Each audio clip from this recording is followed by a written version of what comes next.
I don't ever slow up, no I don't take shit. I got no love for the fakeness. If you wanna play tough and wanna hate this, I'll always show up.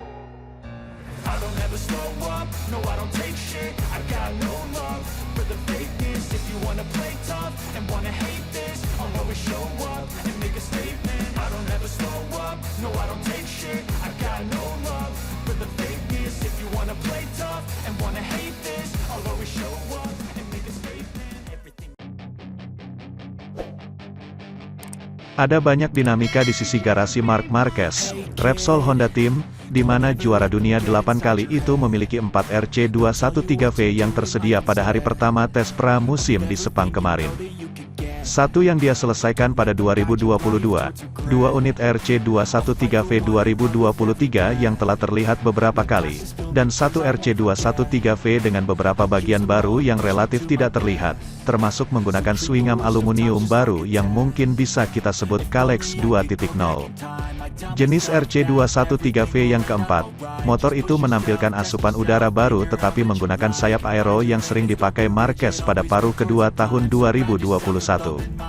Selain itu, RC213V khusus ini memiliki fairing samping berundak dengan ground effect dan lengan ayun aluminium Kalex yang berbeda dengan versi pertama. Kalex ada detail bolongnya.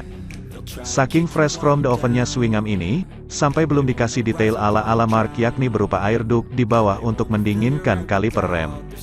Pada debrief Marc mengaku motor yang dimaksud memiliki sedikit karakter berbeda, namun waktu lap dan performanya serupa. Marquez berada di puncak Honda pada akhir permainan, mengakhiri hari di urutan ke-12. Kami memiliki banyak motor di garasi, tidak jauh berbeda, mereka sangat mirip.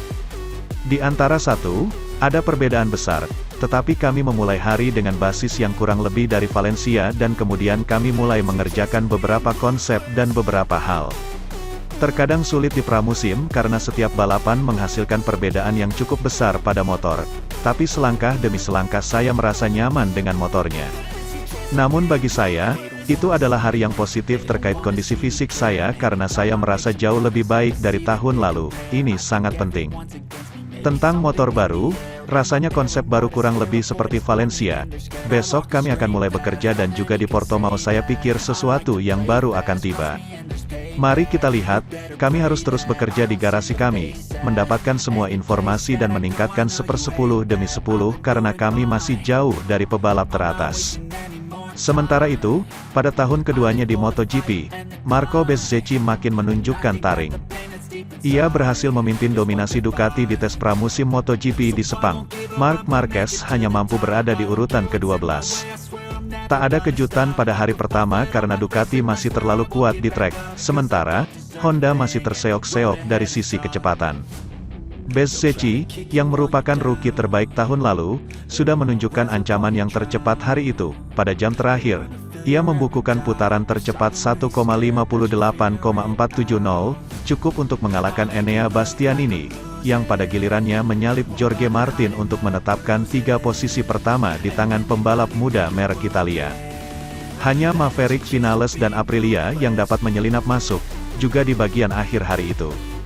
Ia menempati urutan kedua, peringkat kelima dihuni juara bertahan Francesco Bagnaia. Ducati menempatkan 7 motor Italia di 10 besar. Alex Espargaro berada di urutan ke-6, juga dengan start yang terlambat untuk meningkatkan waktunya, mampu mengalahkan Desmosedici GP Johan Zarco, Fabio Di Gianantonio dan Alex Marquez. Satu-satunya debutan Ducati juga mengambil langkah maju. Ia sempat meraih posisi keempat dalam catatan waktu. Pada akhirnya, mantan LCR Honda itu finish di urutan ke-9.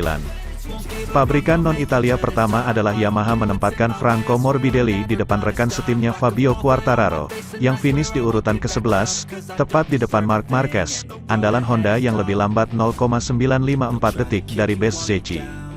Pasangan baru RNF Racing, Miguel Oliveira dan Raul Fernandez, dengan Aprilia RS GP 2022, finish di depan pembalap KTM terbaik Jack Miller, yang berakhir di urutan ke-16, dengan selisih 1,35 detik di belakang yang tercepat. Semua pembalap pabrikan Austria berada di luar 15 besar.